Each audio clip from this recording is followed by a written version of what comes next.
چیه؟ رمانه. یکم ببخشید یکم آرومتر. بله.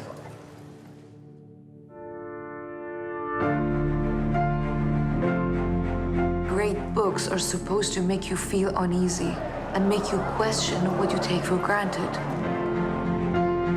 Books like this can be a crime against the truth. قربونت برم همشون میدونن این کار غیر قانونی و خطرناکه. Each one of you has shown me that you're dedicated to the study of literature. The literature they don't want us to read. The forbidden books. Let's see if reading Lolita here in Tehran will help us fight back.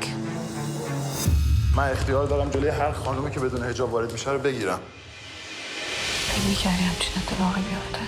من فکرشو نکردم. ولی باید میکردم.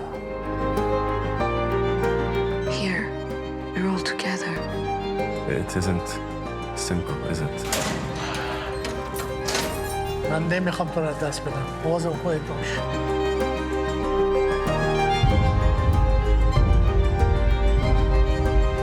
اگه به این زندگی عادت بکنیم چی؟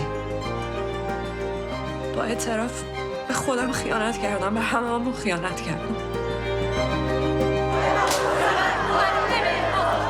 همین چیو از من گرفتن.